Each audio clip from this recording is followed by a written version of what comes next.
En la sepsis, la primera línea de defensa del cuerpo libra una batalla invisible que puede decidirlo todo, entre la vida y la muerte. Hoy vamos a analizar a fondo cómo este sistema que está diseñado para protegernos puede acabar convirtiéndose en nuestro peor enemigo.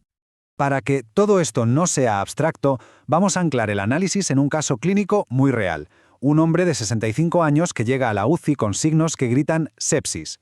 A través de su evolución, vamos a seguir paso a paso la respuesta inmunitaria innata, desde que salta la primera alarma hasta el caos sistémico que puede desencadenarse.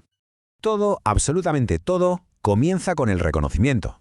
El sistema inmunitario innato es como un vigilante que nunca duerme, y su primera y más crucial tarea es distinguir lo propio de lo extraño o incluso de lo dañado. Y esto lo consigue detectando unas señales moleculares muy específicas.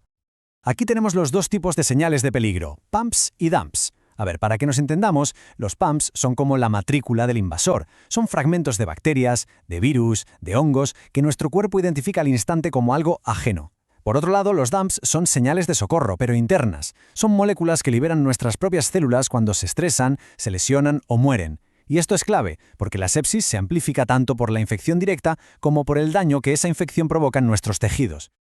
Y claro, ¿quién detecta estas señales? Pues los receptores de reconocimiento de patrones, o PRRs. Pensemos en ellos como los sensores de un sistema de alarma de alta tecnología.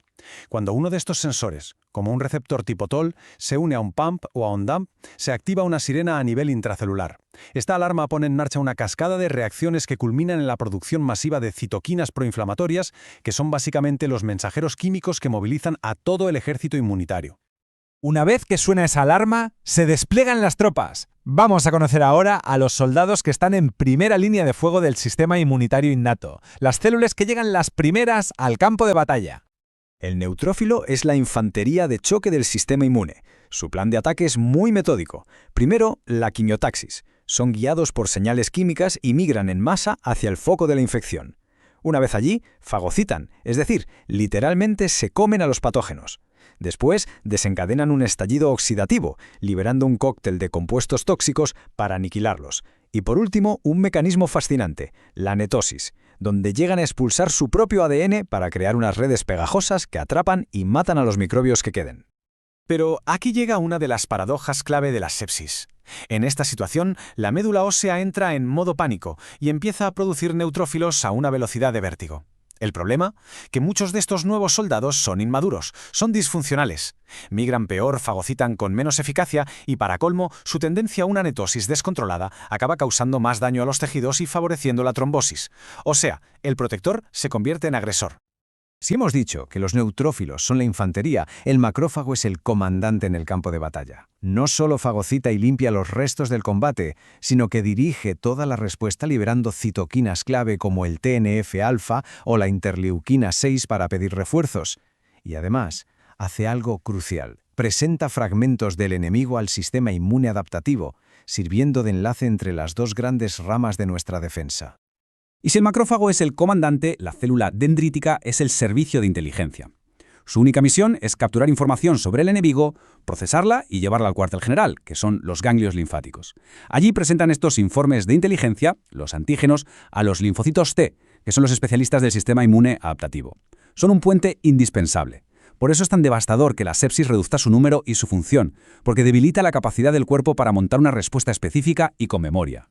Pero ojo, que la batalla no es solo celular, no es solo cuerpo a cuerpo. El sistema inmune innato libera un arsenal químico sistémico. Vamos a ver ahora cómo estas armas, diseñadas para defendernos, pueden provocar una destrucción a gran escala. Seguro que el término tormenta de citoquinas nos suena a todos, y con razón. Es básicamente una respuesta proinflamatoria masiva y totalmente fuera de control.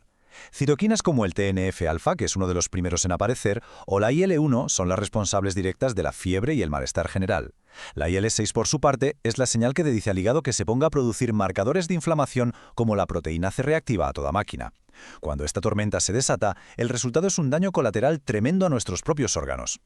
Y luego tenemos el sistema del complemento. Otra arma potentísima. Es una cascada de proteínas en la sangre que puede activarse por 3 vías diferentes, pero todas al final convergen en el mismo objetivo, eliminar al patógeno. La vía clásica se activa por anticuerpos, la de las lectinas por unos azúcares especiales en la superficie del microbio, y la alternativa es una especie de sistema de vigilancia que se activa de forma espontánea. Pero lo importante es que todas acaban produciendo las mismas moléculas de ataque. Y estas moléculas tienen funciones muy claras. La C3b actúa como una etiqueta, que se pega a los patógenos para que los fagocitos los vean mejor. Es lo que llamamos ozonización. El MAC es el equipo de demolición, forma poros en la membrana del microbio y los revienta. Y luego están la C3A y la 5A, que son potentísimos reclutadores de neutrófilos. En una infección local esto es fantástico, pero en la sepsis, una activación brutal y excesiva de 5A alimenta la inflamación sistémica, siendo un factor clave en la progresión hacia el fallo multiorgánico. Muy bien. Hemos visto toda la biología molecular. Ahora la pregunta del millón. ¿Cómo se traduce todo este caos microscópico a lo que vemos en la analítica de nuestro paciente de 65 años en la UCI? Pues la conexión es directa y la vemos todos los días. El hemogramo es un reflejo perfecto del campo de batalla. La médula ósea, como decíamos, libera neutrófilos en masa para combatir, y eso causa la neutrofilia que vemos en el gráfico. Al mismo tiempo, muchísimos linfocitos mueren por un proceso llamado apoptosis, lo que provoca la linfopenia. Esta combinación de neutrófilos por las nubes y linfocitos por los suelos es un patrón clasiquísimo de la sepsis.